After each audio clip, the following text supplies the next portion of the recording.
It starts like every truck lover's dream. You walk into the dealership, hand over a small fortune, and drive home in a brand new GMC Denali. The kind of truck that makes you feel untouchable. The chrome shines, the V8 growls, and every mile feels like proof you made the right choice. GM calls it the most dependable truck in America. But what if that badge of dependability was a lie? Because for thousands of GM owners, that dream truck turned into a nightmare. Engines are blowing up in under 10,000 miles. Pistons are snapping, rods are punching holes straight through the block, and smoke is pouring out of brand new trucks that haven't even hit their first oil change. And when these drivers went back to the dealership for help, they didn't get answers. They got silence.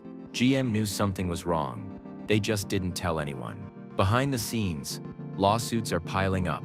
Engineers are quietly admitting that the company's newest 6.2-liter V8, the same one found in $70,000 SUVs and pickups, was a ticking time bomb from the start. And GM's so-called fix, a simple oil change that forces owners to choose between safety and fuel economy. The same corporate playbook they used during the ignition switch scandal. Only this time, the stakes are even higher. This is more than just another recall. It's a story about how one of America's biggest automakers turned trust into betrayal, and how their most powerful engine became their biggest disaster. This is the GM V8 engine scandal, and the truth they've been trying to hide is finally out. For decades, GM's V8 engines weren't just power plants, they were legends. The small block V8 was the beating heart of American performance. It powered Corvettes that ruled racetracks, Silverados that hauled entire worlds, and Cadillacs that whispered luxury with every turn of the key. Generation after generation, these engines became part of American identity, loud, powerful, and seemingly indestructible. To own one was to trust that no matter what, it would never leave you stranded. That's the image GM built its empire on, a promise of strength and reliability forged over 70 years of engineering. But that promise came at a cost, because in the race to meet stricter emissions, fuel economy targets, and shareholder expectations, something changed inside GM's walls. Corners were cut. Designs were rushed. The same company that once prided itself on mechanical perfection began chasing numbers instead of trust. And buried deep inside that shift was the start of a failure no one saw coming. One that would destroy thousands of engines and decades of loyalty. When GM unveiled the 6.2-liter 87 V8, it was marketed as the evolution of power. Smarter, cleaner, and more efficient than ever before. It was the crown jewel of their new generation of trucks and SUVs, from the Silverado High Country to the Cadillac Escalade. On paper it sounded flawless. 420 horsepower, direct injection, and cutting-edge fuel-saving tech that shut off cylinders when not in use. GM promised it was the perfect balance between raw strength and modern efficiency. A V8 reborn for the future. But that future didn't last long. Within months, reports began pouring in. Engines knocking, oil burning faster than expected, trucks dying in traffic. Mechanics started posting videos of cracked rods, seized bearings, and shattered blocks from vehicles with less than 20,000 miles. In some cases, the engines failed so violently that they punched holes straight through the block, leaving owners stranded on the highway with smoke billowing under the hood.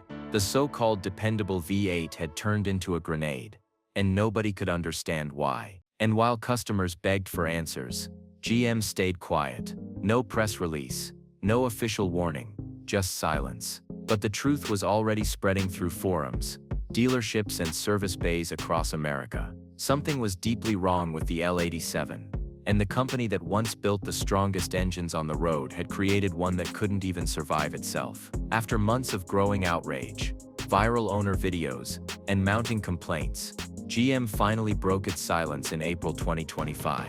The company issued what it called a safety recall for hundreds of thousands of vehicles equipped with the L87 V8. News outlets praised it as a sign that GM was taking responsibility.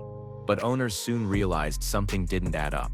Instead of rebuilding the engines or replacing critical components, the company's grand solution was oil. GM told owners to switch from 0W20 to 0W40, a thicker, heavier oil that resists heat better but slashes fuel economy and performance. They claimed this simple change would protect the engine from further wear, but experts saw it for what it was: a temporary bandage on a bleeding artery. This wasn't a fix, it was a deflection.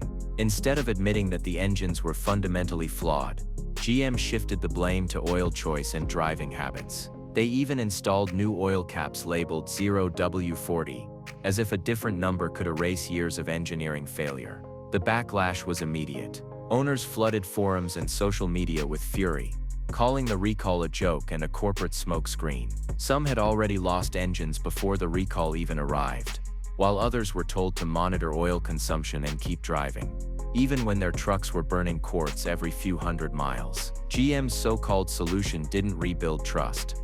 It destroyed it completely. Because when your fix is just thicker oil, it's not a recall, it's an insult. When GM's so-called fix failed to silence the chaos, the fight moved from service bays to courtrooms. Angry owners across the US started banding together, their stories nearly identical. Brand new $70,000 trucks, engines blown before 20,000 miles, and dealerships refusing to cover repairs. The pattern was too consistent to ignore, and soon law firms began investigating what GM knew, and when they knew it. By summer 2025, a wave of class action lawsuits hit the company like a tsunami. The allegations were explosive. Lawyers claimed GM had known about the internal bearing failures, lubrication breakdowns, and rod defects long before the recall, yet continued selling these trucks as premium high-performance machines. The lawsuits argued that GM's supposed fix was intentionally misleading, forcing owners into a lose-lose situation: stick with the old oil and risk catastrophic failure, or switch to the thicker oil and sacrifice fuel economy and resale value. Even worse, GM allegedly told dealerships not to admit the engines were defective, keeping loyal customers in the dark while their investments literally fell apart under the hood. As the cases piled up, federal judges consolidated them into a single massive lawsuit in Michigan, GM's own backyard. The company's PR team insisted it had acted responsibly, but leaked internal emails told another story, one of panic, delay, and deception. Behind closed doors, executives were calculating recall costs while customers were stranded on highways. For a company built on trust, the betrayal was total. And the courtroom wasn't the only place GM's lies were about to unravel.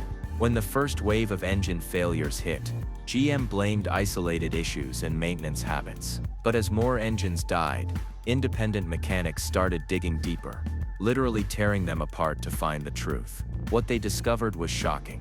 Inside the L87 V8, the rod bearings, the small metal shells that keep the pistons moving smoothly, were showing extreme wear and heat damage. In some cases, they were so scorched, they had welded themselves to the crankshaft. These weren't isolated defects.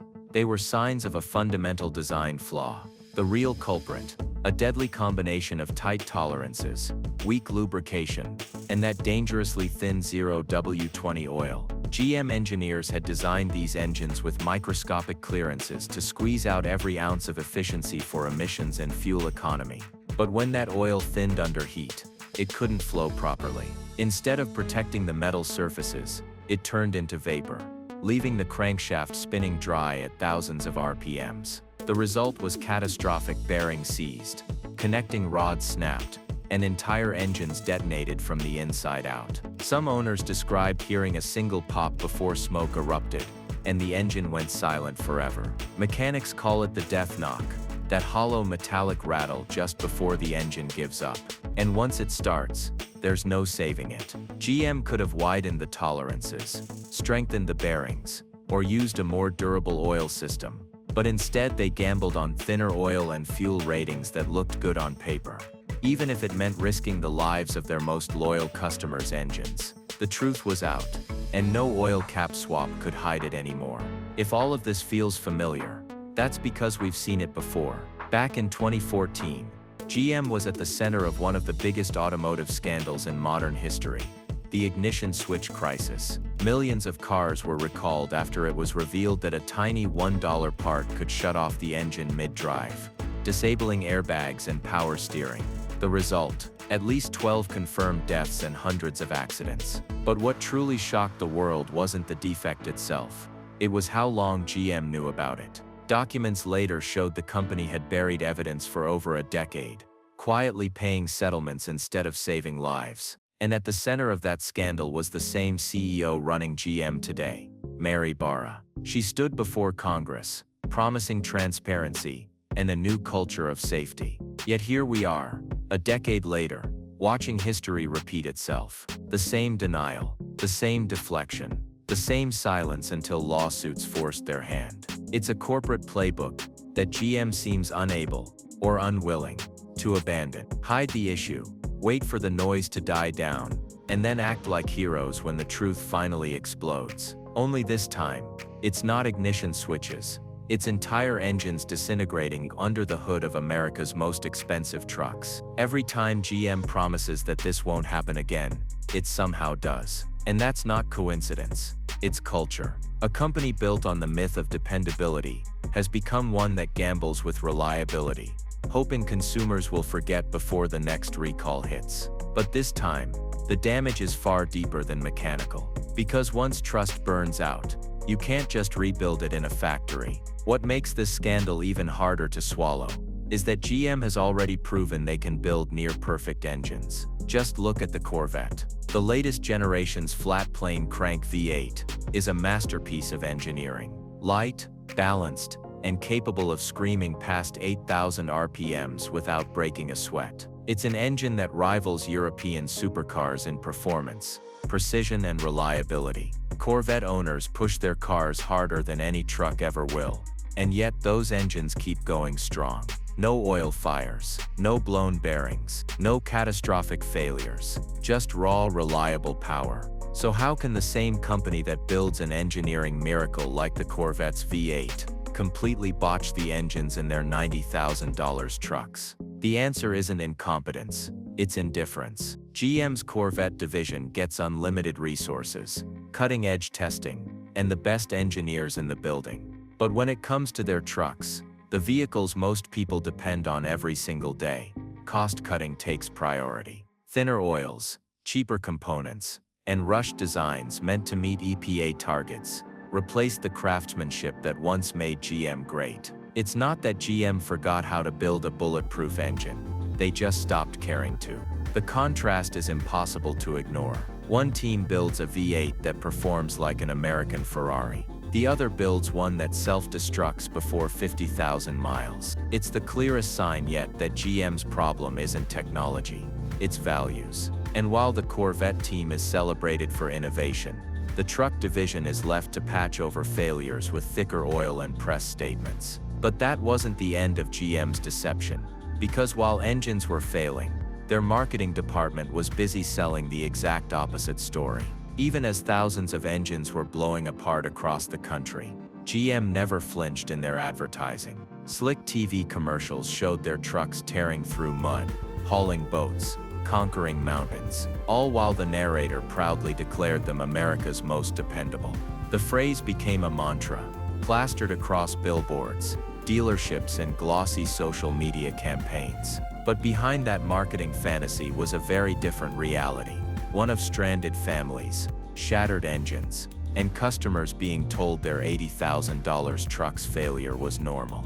The irony is staggering. GM was paying for awards from J.D. Power to promote dependability, while their most expensive vehicles were being recalled for catastrophic engine defects. Owners called it insulting, watching the same brand that refused to fix their trucks spend millions to convince the public nothing was wrong. On forums and TikTok, videos of broken Sierras and Tahoes went viral, exposing the truth GM tried to hide. Mechanics filmed themselves pulling destroyed pistons from engines that hadn't even hit their first oil change. Meanwhile, GM's ads kept rolling, smiling faces selling dreams built on deception. It was corporate gaslighting at its finest, a company rewriting reality with marketing dollars while ignoring the chaos its customers were living through.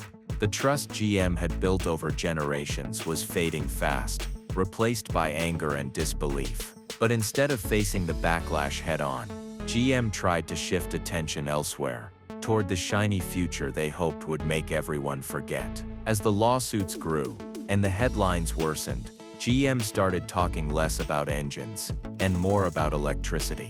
The company began flooding the market with ads for the Silverado EV, Sierra EV, and the all-electric Hummer. It looked like a bold leap into the future. Clean energy, zero emissions, cutting-edge technology. But behind the glossy presentations and futuristic lighting, something else was happening. GM wasn't just selling progress, they were running from their past. By pushing the electric lineup, GM quietly shifted the spotlight away from the disaster under their hoods. They wanted the public to stop asking questions about V8 failures and start dreaming about plug-in performance. Internally, executives knew that every new EV sold was one less customer who'd ever experienced the L87 nightmare. But the strategy had one fatal flaw: price. These trucks cost between $70,000 and $90,000, putting them out of reach for the average working-class driver. And while GM painted a picture of a clean revolution, towing tests and charging limitations told another story. These trucks couldn't replace what they were running from. To many, it felt like a diversion, a desperate attempt to bury combustion's failures under the buzz of electric hype. And the timing wasn't a coincidence. GM's recalls, lawsuits, and engine disasters all hit just as their EV marketing ramped up. Coincidence? Hardly. It was damage control dressed as innovation. But as the electric smokescreen grew, one question still lingered. What about the millions of loyal customers GM left behind? By the time the dust settled, GM's reputation was in free fall. The same company that once defined American engineering was now being called out in lawsuits, news reports, and viral owner testimonies as a symbol of betrayal. Thousands of loyal customers, people who'd driven nothing but GM for decades, swore they'd never buy from the brand again. Dealerships were slashing prices by over $10,000 just to move defective models off their lots, while stop sale orders froze trucks that couldn't legally be resold. Owners stuck with these ticking time bombs saw their vehicles lose tens of thousands in value overnight. What was once a proud investment became a liability, an expensive reminder that trust can't be recalled. Inside GM's boardrooms, executives tried to spin the narrative. They announced an $888 million plan to rebuild their V8s from the ground up, promising stronger designs, better materials, and a new beginning. But for many, it was too little, too late. The damage wasn't just mechanical, it was emotional. Because when your $70,000 truck dies in the middle of the highway, it's not just a defect, it's a betrayal. And no corporate press release or flashy electric prototype can erase that memory. GM's legacy, once built on strength, endurance, and dependability, now carries a scar it may never heal from.